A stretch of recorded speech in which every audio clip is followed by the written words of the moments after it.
Hi friends, నేను మీ Anupama. Welcome to Anu crazy cookings. ఈరోజు మీ అందరి కోసం చేయబోయే వంట పీతల ఇగురు. ఇది ఎలా చేసుకోవాలి ఏంటి అనేది నేను రెసిపీ మీకు చూపిస్తాను. ఈరోజు ముందుగా శుభ్రంగా కడిగి పెట్టుకున్న పీతలు, నేను 1 కేజీ పీతలు తీసుకున్నానండి. ఆనియన్ పేస్ట్, టొమాటో ప్యూరీ, సన్నగా చీలుకున్న 4 పచ్చిమిర్చి, అల్లం వెల్లుల్లి పేస్ట్, సాల్ట్, కారం, పసుపు, ముందుగా మనం రెడీ చేసుకున్న స్పెషల్ గరం మసాలా. మసాలా కోసం మనం ధనియాలు, జీలకర్ర, గసగసాలు, లవంగాలు, దాల్చిన చెక్క, యాలకులు, మిరియాలు యాడ్ చేసి లైట్గా ఫ్రై చేసి ఇది మెత్తగా పొడి చేసుకుని ఒక కంటైనర్లో పెట్టుకోండి. దీని తయారీ విధానం చూద్దామండి. ఇప్పుడు బాండీ పెట్టి బాండీలో ఆయిల్ వేసుకోవాలి. ఆయిల్ లైట్గా హీట్ అయిన తర్వాత మనం ముందుగా మెత్తగా చేసుకున్న ఆనియన్ పేస్ట్,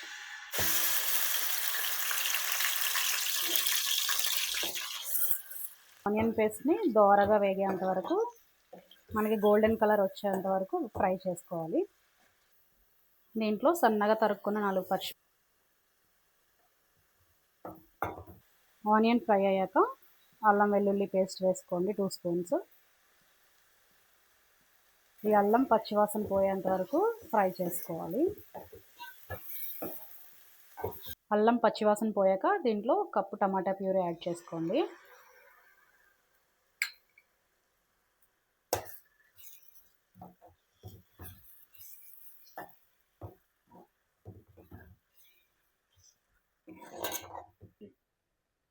దీనిలో 2 టేబుల్ స్పూన్ల కారం,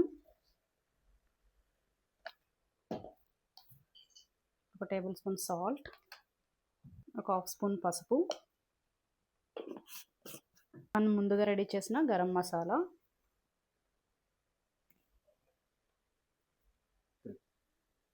ఈ మసాలాలన్నీ బాగా కలిపి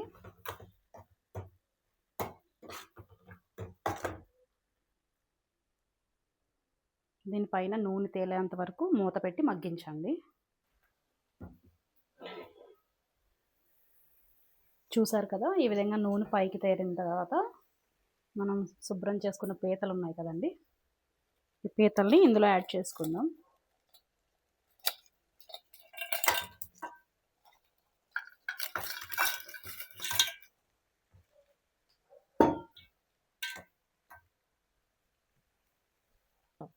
ఈ మసాలా అంతా పీతలకు పట్టే విధంగా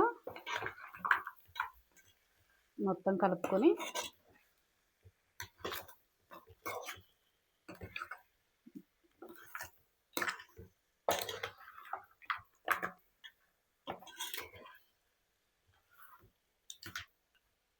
మళ్ళీ మూత పెట్టి ఒకసారి బాగా మగ్గనివ్వండి.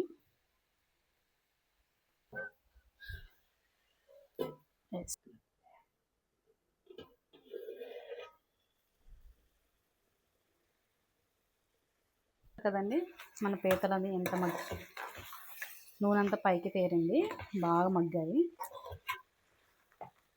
ఇప్పుడు దీంట్లో సరిపడగా నీళ్లు పోసుకుందాం, కర్రీకి సరిపడగా.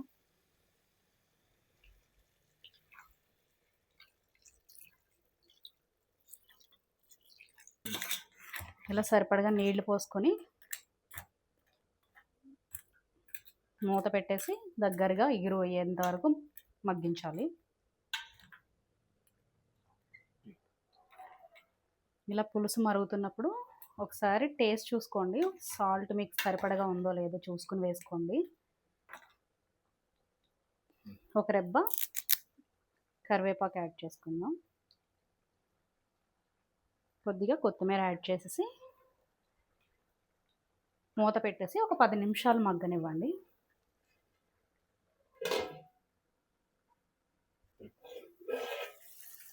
పది నిమిషాల తర్వాత చూసారు కదా కర్రీ అంతా ఎలా అయిందో. కర్రీ రెడీ అయిపోయింది. మనం 1 నిమిషం దించే ముందు కొంచెం కొత్తిమీర యాడ్ చేసుకుందాం. ఇంకా స్టవ్ ఆఫ్ చేసేసి సర్వింగ్ బౌల్లో తీసుకుందాం.